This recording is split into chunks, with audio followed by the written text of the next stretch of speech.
What is going on, guys? This is Prodigy and I'm bringing you another Black Ops 3 video here on the TSG channel.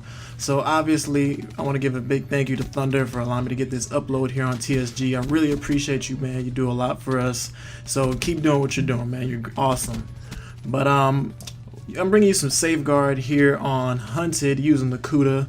I'm not sure what attachments I was using though, but I'm really liking the Kuda. I'm typically a VMP guy, but I like whipping out the Kuda from time to time, and it's just fun. It's a really great gun. I actually think it's slightly better than the VMP, even though I like the VMP more. But you know, it's nice to switch it up every once in a while. But moving on from the gameplay, what I want to talk to you guys about today is just, you know, the Call of Duty franchise in itself. You know, my opinions on it and the future that Call of Duty holds. And you know, by now I'm sure a lot of you guys have heard the rumors about the Call of Duty 2016 supposed to be Ghost 2 and it's supposed to be set in space or whatever. You know, yeah, I'm not really sure how all that's gonna work. I'm not really particularly interested in learning more about it at this point in time. I'm still pretty invested in Black Ops 3. But you know, it's a hot topic right now, and you know, people have really mixed opinions about it. People like it, people hate it. Some people are indifferent, like myself. Some people are being optimistic. You know, maybe it could be a good game, but you know, obviously, when a game carries the name Ghost 2, not many people are that optimistic about it naturally. But aside from that in itself, here's what I'm thinking about the Call of Duty franchise. It's just like it really seems to me that the Call of Duty franchise is kind of its own worst enemy, and what I mean by that is that it's like the business or the franchise is slowly killing itself, because you guys know Call of Duty comes out every single year, and every single year, you know, the developers, whether it be Treyarch, Infinity Ward, Sledgehammer, you know, they do their best to try and make a good game and to make it, you know, fresh and new and innovative or whatever.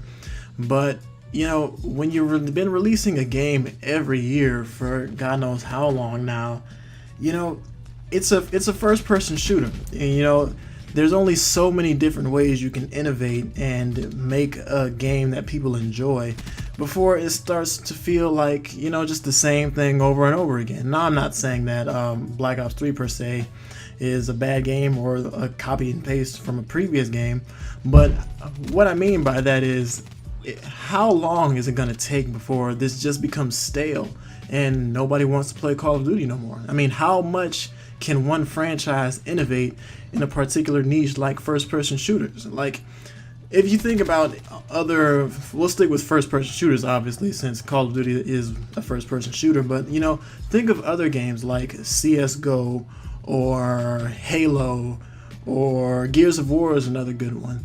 You know, these are very good games and very, very iconic games, you know, classic games, some people would say. But one thing they all have in common is they don't release brand new games every year because they want people to enjoy their games for longer than a year before they have to go buy a new one. You know, and they work on them for a really long time. These games spend years in development, and Call of Duty spends years in development too, but in comparison to games like Halo, Gears, and CSGO in particular, because I mean, CSGO has been around for like 50 million years, and it's been basically the same game ever since, because I mean, it's just a classic game that people have enjoyed for so long. And you know, Halo has been around for a very long time, but you know, Halo 5 just came out this past year.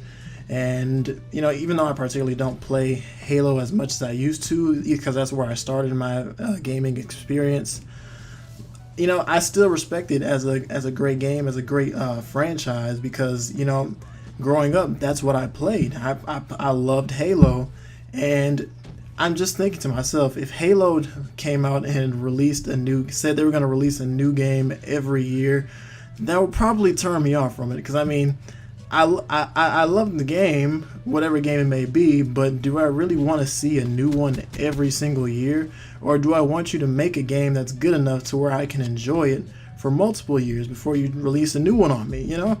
It's like I don't know if any of you guys heard about this, but when Disney acquired Star Wars, they basically came out and said that they were going to release a brand new Star Wars every single year until they just basically didn't make any money anymore. That's literally what they said, and that pissed Star Wars fans off. It was like, you're gonna run the franchise into the ground, you know, you're gonna ruin the memories people have of Star Wars, you're gonna take a great movie series and you're just gonna ruin it.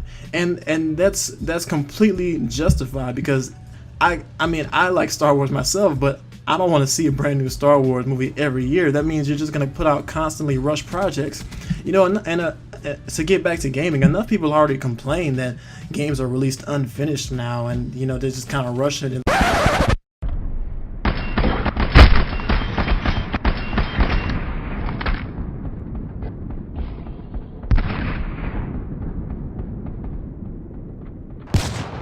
You know, they just kind of rush it and throw them out there to get them to match the release date. But like, what type of fan really wants to see a game or a movie, you know, that they love, you know, re-release something every single year? It's gonna get stale at some point, and people are gonna get sick of it. And unfortunately, that's what I think is gonna happen to Call of Duty. So, I mean, obviously Call of Duty isn't the only game I enjoy. I do play other games, which I would encourage anybody to do. You know, you never want to be one-dimensional. But, you know, at the moment, I'm still enjoying Call of Duty. I don't know how long this is going to last. I don't know how many more good games they're going to release. But, I mean, we'll see. That's just how I feel that Call of Duty is headed in that particular direction. I'm just really feeling like at some point, people are just going to get sick of it and say, you know what? How many more Call of Duty games can I buy? You know, it's not fresh anymore. It's not new. Like, what is the point of me buying a new Call of Duty game in 2019 or whatever year, and it just feels the same as the last one, you know?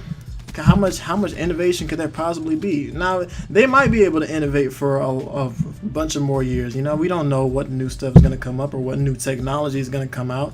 Obviously, we can't see in the future, but that's just a personal feeling that I have, and I'm interested to see if any of you guys may feel the same way, or maybe some of you guys already feel this way. You know, I've met a lot of people who said they're already sick of Call of Duty. It's the same game every year. I don't personally think that yet, but I do see that as a possibility, and I think that could be the future of Call of Duty. So that's gonna wrap it up for this commentary for me, guys. You know, let me know what you guys think in the comment section. I'm interested to hear you guys' thoughts about this. But yeah, so that's gonna wrap it up for me, guys. Please don't forget to drop a like on the video for Thunder. Once again, thank you to you. Thank you for you guys for listening. If you enjoyed the video, you know, feel free to come check out my channel, and I have lots of videos on there, and you guys can, you know, just see what you guys think. But I'm out of here, guys. Once again, this is Prodigy. Thanks for listening.